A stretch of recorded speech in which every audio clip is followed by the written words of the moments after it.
I just got a phone call I've been waiting 9 months to get. 9 months ago, I bought a 1967 Corvette. And I'd only had the car a few weeks, and I realized something was wrong with the engine and I needed to have it worked on. So I found Ken Hansen with FI Corvette over in Medina, Tennessee.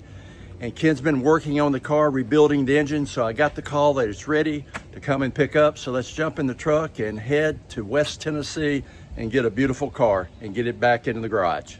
I've got a 2-hour drive to West Tennessee to pick up this 67 Vette, but let me give you a little bit of the backstory of why I wanted this 67 and some of the issues I had in getting this particular car.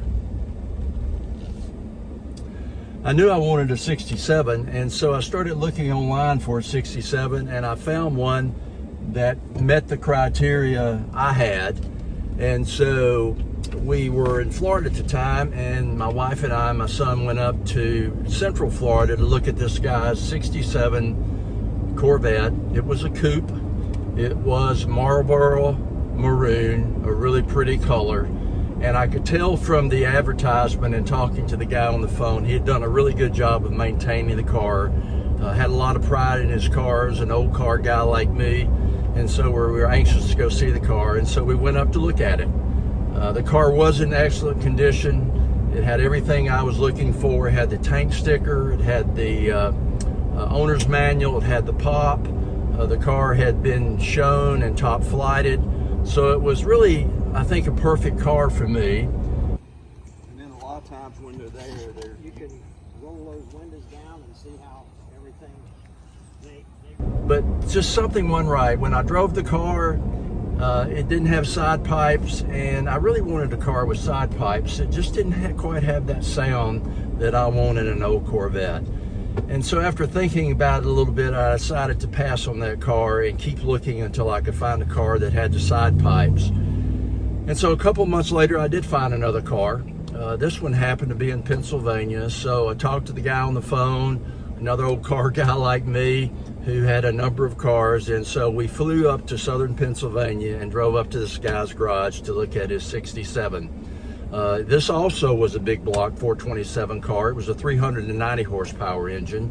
It was blue with a white stinger and a white interior, and I thought the white interior really looked good with this car. And so we looked it over and cranked the car up.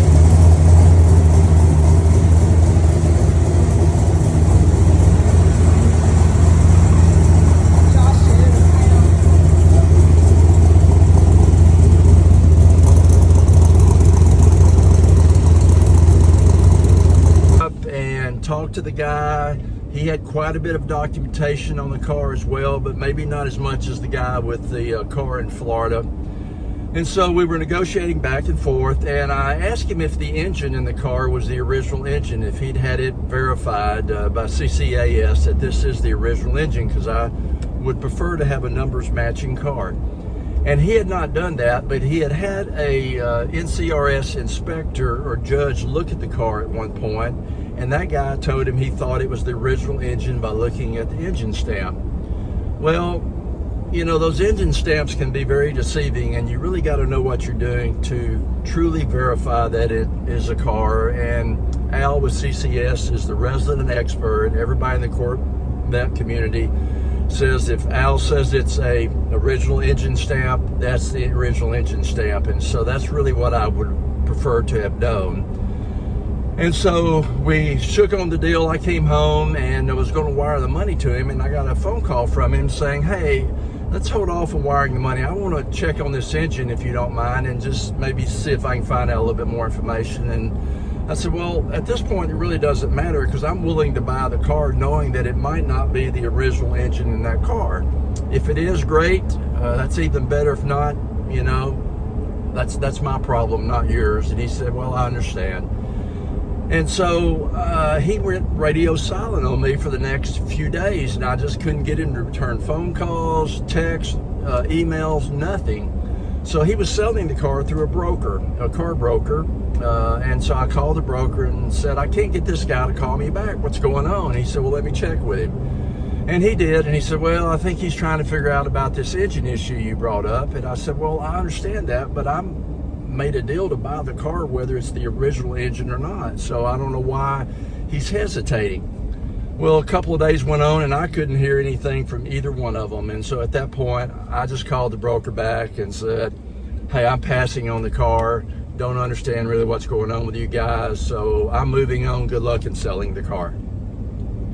Well, ironically, a year later, that car is still on the market, has not sold, but he raised the price on the car almost $40,000, I think, believing he's got an original engine in the car, but from what I can tell, he still hasn't verified it.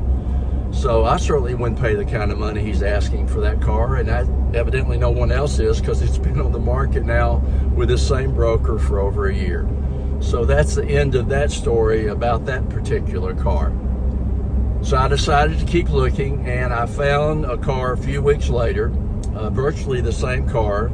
This one was Marina blue, but it had a black stinger and black interior instead of white interior and a white stinger, and it happened to be in San Francisco with a car dealer that had a good reputation and deals in high-end classic cars. And I didn't want to fly to San Francisco to check this car out, so I hired a guy who's a Corvette mechanic locally to go over and look at the car for me, ideally drive the car and make sure everything was okay. He did so, but the mistake I made is he didn't get to drive the car. And so I went in ahead and bought the car. The car is a highly awarded car. It has been NCRS top flighted a couple of times, Triple Crown, Bloomington Gold, Spinner Award. I mean, it's won all the awards that you can win in the Corvette community. And so I felt good about the car, or could not have won those awards if it weren't a great car. Also, it was an engine matching numbers car, but it had not been verified. But I knew from looking at the stamp and from the research I had done, I believed that it was the original engine. And I sent it to a friend of mine who's a Corvette expert. He looked at the engine stamp, a picture of it, and said, hey, David, there's no doubt that's the original engine in the car.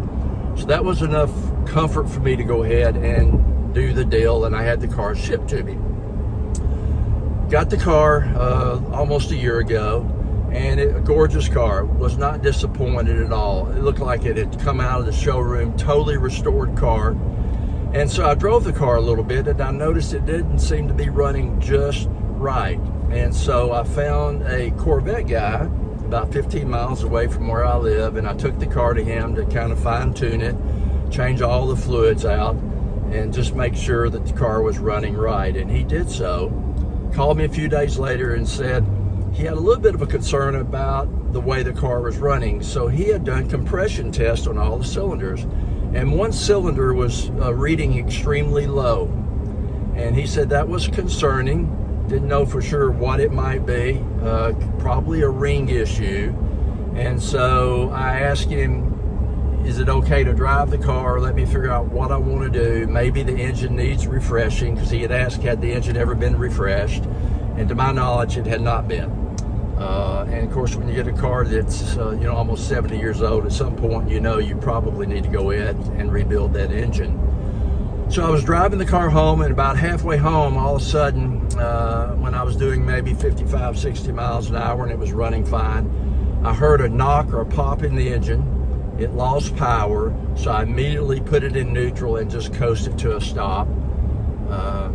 At that point, I called the guy and said, hey, this happened. He drove over in his truck, looked at the car, made sure the engine still turned over, which it did, and suggested I really need to probably have someone take a close look at what's going on with that engine. And so I did my research and ended up going with a guy named Ken Hansen over in Medina, Tennessee. Ken's got a great reputation, been working on Corvettes for 30 plus years.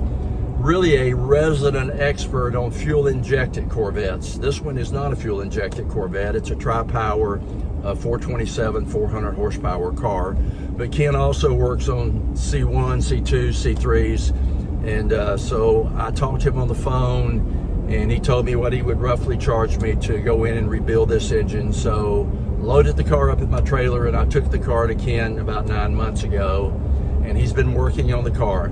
Run into a couple of problems we'll talk about in another video, but I'm excited to finally get this car back, to be able to drive it, because it's going to have basically a brand new engine in it, even though it's the original engine, but it's all been rebuilt. He sent the 3 carburetors off to a carburetor expert down in Jacksonville, Florida. They've been through all 3 carbs and rebuilt the carbs, and he had a guy look at the transmission to make sure it's in good shape. So the car should be a perfect running car when I pick it up later today. And so I'm excited to get it, excited to drive it, and when I get to Ken's place, we'll hopefully do another video, show you his shop. He's got some really cool cars in the shop he's working on, and let you take a look at this beautiful 67 Corvette. So until then, I got a few road miles to do.